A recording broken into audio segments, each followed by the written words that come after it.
안녕하세요. 세상을 동글하게 살아가는 동글동글입니다. 오늘은 대구 동성로에 있는 도마 29를 리뷰해 보도록 하겠습니다. 항상 줄이 한 15명 이상 이렇게 쭉 늘어서 있거든요. 골목에. 그러면 그건 도마를 찾았다는 소리입니다. 항상 늘어져 있습니다. 하지만 회전율도 빠릅니다.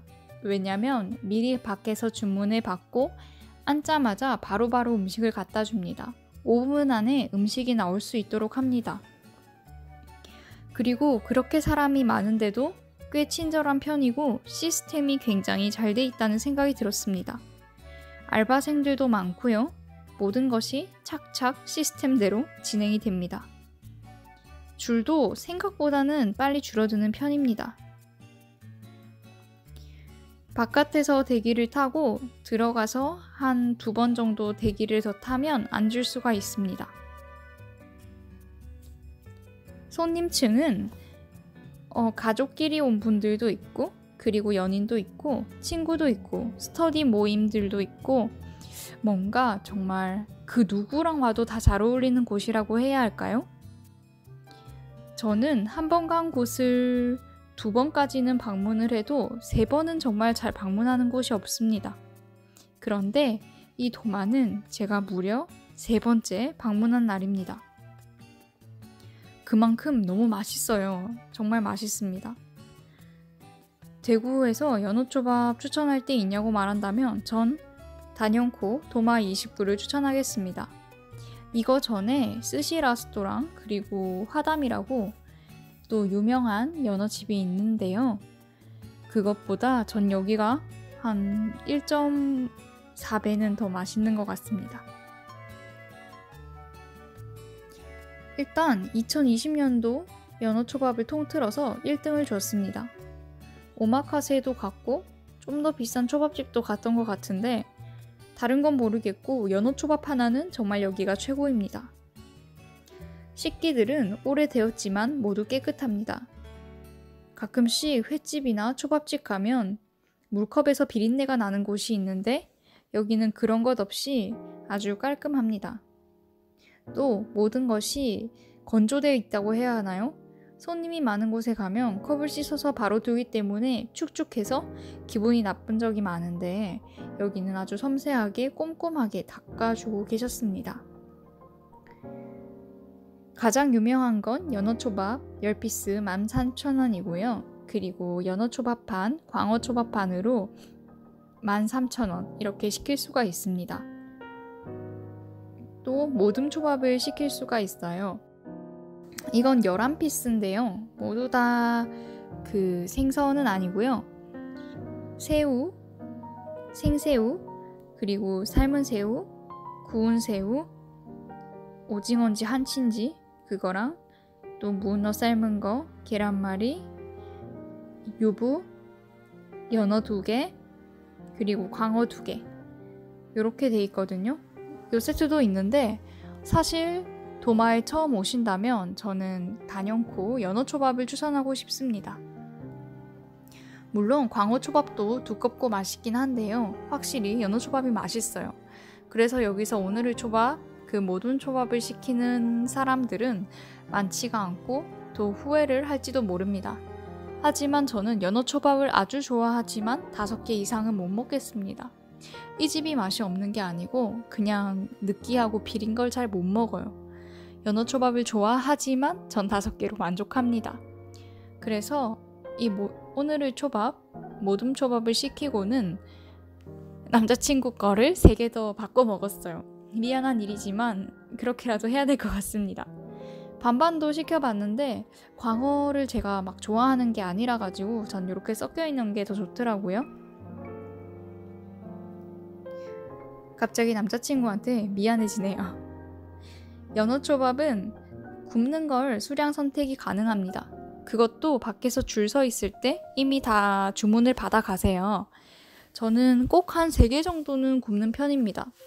왜냐하면 아깝다고 생각하실 수도 있지만 3분의 2는 생연어가 그대로 남아있고 위에만 토치로 살짝 그슬려주는 정도라서 식감이 더 부드러워진다. 그리고 조금 덜 비려진다 라는 장점이 있습니다. 물론 이것도 취향의 문제겠죠.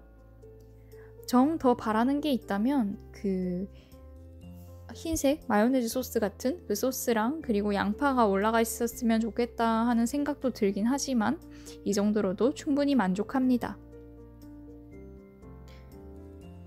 또 초밥은 부위가 아주 다양합니다. 뱃살 같은 것도 있고 등살도 있고 여러 개가 있어서 질리지 않고 잘 먹을 수가 있습니다.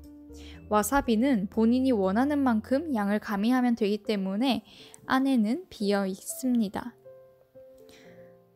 이렇게만 줘도 충분히 가성비가 좋다고 생각할 건데 우동까지 줍니다. 물론 미니 우동입니다.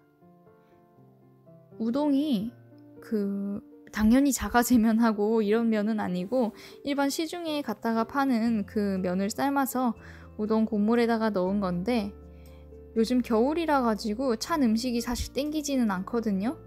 하지만 초밥이 맛있으니까 먹으러 오긴 하는 건데 이렇게 우동이 나와서 그 남은 빈자리를 채워주기 때문에 밸런스가 아주 좋다는 생각을 했습니다. 이렇게까지 챙겨주니까 한 끼가 든든해집니다. 사실 초밥만 먹고는 약간 배가 비잖아요. 그렇지 않나요? 저는 초밥 먹으면 좀 가벼운 느낌의 식사를 했다라는 느낌이 있는데 이 우동이 무게를 잡아줘서 좋습니다. 이거 말고도 흐트러진 덮밥이라고도 팝니다. 그것도 먹어봤는데 그 회랑 이것저것 네모로 큐빅으로 얇게 잘라가지고 그거를 밥 위에 올리고 비벼 먹는 그런 회덮밥이라고나 해야 할까요? 그런 맛이었는데 그걸 동그랗게 퍼서 와사비를 조금 첨가하고 먹고 즉 숟가락으로 퍼서 개인이 만들어 먹는 초밥 정도라고 생각하면 되겠습니다. 하지만 전 그것보다도 두꺼운 생선살을 즐길 수 있는 연어초밥이나 광어초밥을 다시 한번 추천드립니다. 후회가 없을 거예요. 벽에는 화면이 쏴져 나오고 있었는데 그게 연어를 손질하는 게 나오더라고요. 어떻게 숙성을 하고 손질을 하고 또 그것과 더불어서 도마29라는 음식점이 내부가 어떻게 이렇게 건설이 됐는지 그 만들어지는 첫 번째 과정부터 하나하나 빨리 감기로 다 찍어 두었습니다. 테이블에서 기다리는 시간이 어차피 적기도 하지만 그래도 그런 걸 보면서 기다리니까 더욱 시간이 빨리 지나가는 느낌이었어요. 전체적인 평은 연어초밥은 4.5를 드립니다. 5점 만점에 4.5 나오기 정말 쉽지 않죠? 저의 리스트에도 4.5는 정말 몇 개 없습니다. 그리고 그 모듬초밥은 한 3.7 정도 드립니다. 무난하고 하지만 맛있긴 했습니다. 그리고 흐트러진 덮밥은 3.5 정도입니다. 그게 조금 저는 아쉬웠어요. 하지만 그냥 편하게 먹기도 좋고 재밌게 먹기도 좋아서 꾸준히 팔리고 있는 상품 같았습니다. 친절도 평은 별 5개고요. 그리고 분위기는 별 3.3입니다. 테이블 간격이 가깝고 좁고 그리고 좀 시끄럽습니다.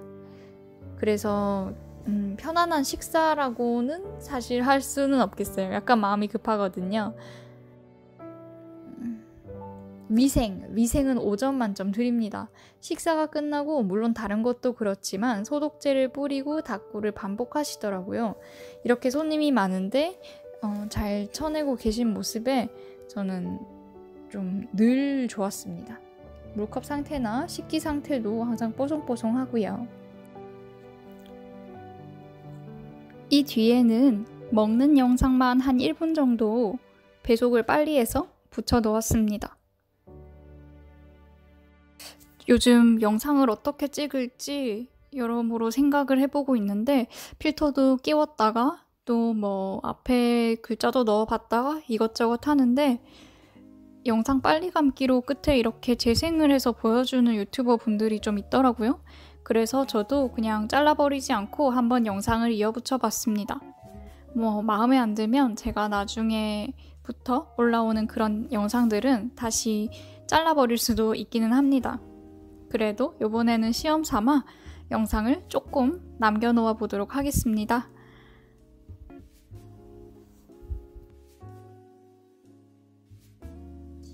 오늘 영상은 여기까지입니다.